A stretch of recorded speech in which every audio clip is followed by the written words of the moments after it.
গত ৩-৪ বছর ধরে আমরা শুনছি আর্টিফিশিয়াল ইন্টেলিজেন্স বা এআই দুনিয়া বদলে দেবে।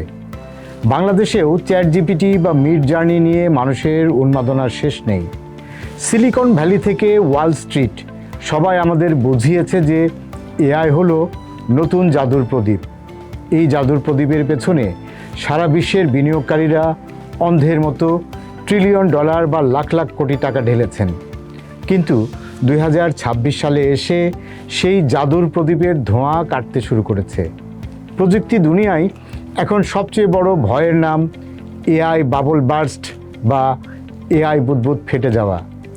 অনেকেই আতঙ্ক ছড়াচ্ছেন যে এআই হয়তো ধ্বংসের মুখে, কিন্তু আসলেই কি তাই, নাকি এটি কেবল একটি অর্থনৈতিক রিয়েলিটি চেক? চলুন একটু সহজ করে অঙ্কটা মিলিয়ে দেখি।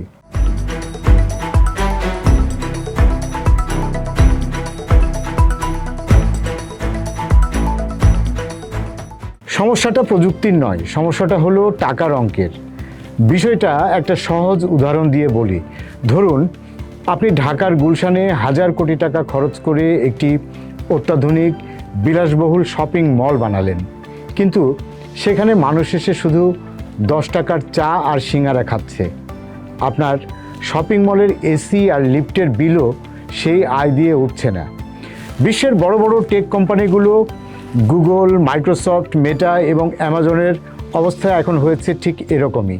তারা এআই ইনফ্রাস্ট্রাকচার অর্থাৎ এনভিডিয়া জিপিইউ এবং বিশাল ডেটা সেন্টার তৈরিতে যে পরিমাণ অর্থ বা ক্যাপিটাল এক্সপেন্ডিচার করছে, তার তুলনায় এআই টুল বিক্রি করে তাদের আয় হচ্ছে খুবই সামান্য।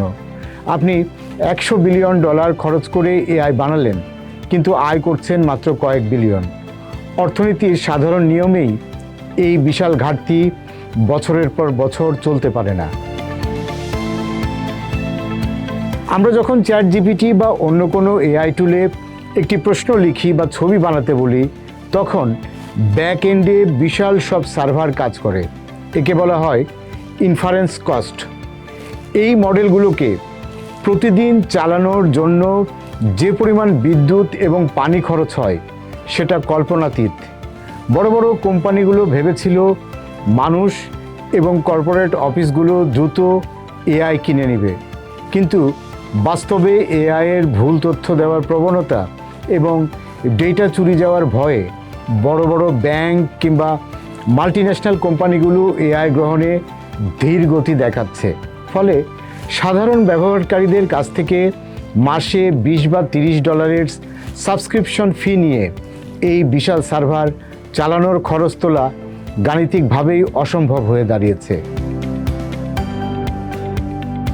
ইতিহাস ঘাটলে আমরা একটা স্পষ্ট প্যাটার্ন দেখতে পাই। এই পরিস্থিতি ঠিক 2000 সালের .com বাবলের মতো। 90 দশকের শেষে যে কোনো কোম্পানির নামের শেষে .com থাকলেই বিনিয়োগকারীরা তাতে চোখ বন্ধ করে টাকা ঢালতেন। কিন্তু যখন বোঝা গেল অনেক কোম্পানির আয়ের কোনো বাস্তব মডেলই নেই, তখন শেয়ার বাজার ধসে পড়ে। এখন এআইয়ের ক্ষেত্রেও এই একই ঘটনাটাই ঘটছে। যে কোনো সাধারণ সফটওয়্যার বা অ্যাপের গায়ে এআই পাওয়ার ট্যাগ লাগিয়ে মিলিয়ন মিলিয়ন ডলার ফান্ডিং নেওয়া হয়েছে। বিনিয়োগকারীরা এখন বুঝতে পারছেন সব এআই স্টার্টআপ টিকবে না। যাদের নিজস্ব কোনো শক্ত ভিত্তি নেই, তারা বাজার থেকে ক্রমে হারিয়ে যাবে। তবে এখানেই সবচেয়ে বড় ভুল ধারণাটি লুকিয়ে আছে। অনেকেই বলছেন এই বাবল ফেটে যাওয়া মানে হলো এআইয়ের মৃত্যু, কিন্তু এটি সম্পূর্ণ ভিত্তিহীন। .com বাবলের সময় টেলিকম কোম্পানিগুলো মাটির নিচে হাজার হাজার মাইল ফাইবার অপটিক কেবল বসিয়ে দেউলিয়া হয়ে গিয়েছিল, কিন্তু সেই সস্তা ফাইবার কেবলের কারণেই পরবর্তীতে ইন্টারনেটও সস্তা হয় এবং ইউটিউব, নেটফ্লিক্স বা ফেসবুকের মতো প্ল্যাটফর্মগুলোর জন্ম হয়। আজ বিগ টেক কোম্পানিগুলো এআই সার্ভারের পেছনে যে বিশাল বিনিয়োগ করছে, তা হয়তো আজকের অনেক বিনিয়োগকারীকে পথে বসাবে, কিন্তু এই অতিরিক্ত ডেটা সেন্টারগুলো আগামী দশকের জন্য সস্তা কম্পিউটিং পাওয়ার তৈরি করছে। এআই কোনোভাবেই ধ্বংসের মুখে নেই, এটি কেবল একটি মার্কেট কারেকশন বা বাজারের স্বাভাবিক শুদ্ধি প্রক্রিয়া। হাইপ নির্ভর এবং ভিত্তিহীন ব্যবসায়িক মডেলের এআই কোম্পানিগুলো ঝরে পড়বে, এটাই অর্থনীতির নিয়ম।